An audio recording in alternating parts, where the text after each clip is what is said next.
Let's go to Keith Pitt, Nationals MP and former Resources Minister, joins me from Canberra. This is a central question, Keith. If a voice is so divisive, if it's such a horrible thing to have Indigenous people making recommendations to government, why are you proposing to legislate a voice yourselves? Well, Chris, great to be with you. And I think there's a couple of points that you make the case for me. The difference between representations and advice, that's being debated by lawyers out there right now. I've seen similar opinion pieces to say representations are even stronger.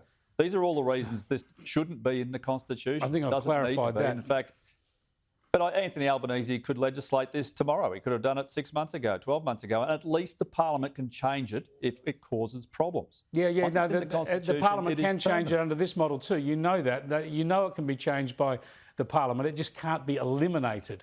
Let me go to another... Subject to the Constitution. Exactly, and we've got those words there, and I've just explained what make representations mean, and you know that the Parliament could do whatever it likes to the voice, just not have one. We disagree there, Chris. It has to have one. Now, I want to show you a clip, though, of Jacinta from today, Jacinta Nampijinpa Price, on which we would all agree. And this is where she tackled the sort of lefty argument put to her by the journalists about how we should have this intergenerational trauma, that colonisation somehow still impacts on Indigenous people today. Look at how Jacinta Nampijinpa Price smashed this one over the boundary for 6.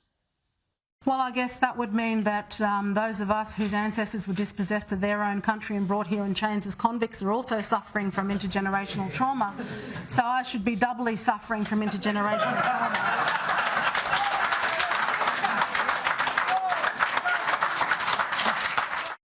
Yeah, just a cracking answer. I'm certain you'll agree on that, Keith. Oh, well, how far do we go back, Chris? And what about the Celts? And, geez, the Romans have got a lot to answer for. I mean, the reality here is everyone needs to take a deep breath and calm down, and we all just need to get on. And I think, unfortunately, some of the rhetoric's getting out of hand already, and there's a long way to go yet. But, I mean, as we were discussing earlier, the Australian people will make a decision on this. They'll make a decision on their view, on the words that are being proposed for the constitutional change. They sure will. They sure will. I just want to make sure they get the facts. You will indeed, and I respect your choice. I just want the facts to be out there, and it is factual that the body will be advisory. No one can pretend otherwise. I've got to get you on the topic that we wanted to talk to you about, and that is nuclear energy. You've caught up with Chris Kiefer, the Canadian we had on the show earlier in the week. Tell us about the basic engineering facts here. We can't get to net zero in this country, nor just about anywhere in the world can do that without nuclear energy, right? Is that starting to hit home? Well, I think the Australian people are certainly starting to have a change of view, because they understand that if this is the nirvana, well, the only option is nuclear.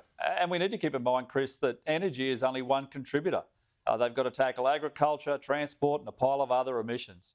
My view has always been the same. I just want our response to be proportional to our contribution.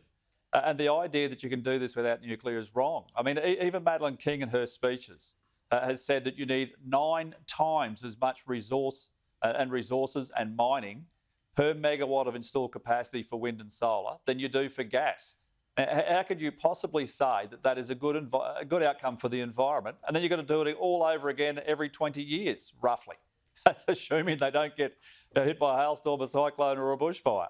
So yeah. I think the entire proposition from Labor is wrong. And if this is what floats your boat and you are absolutely committed to zero emissions energy production, nuclear is the only game in town.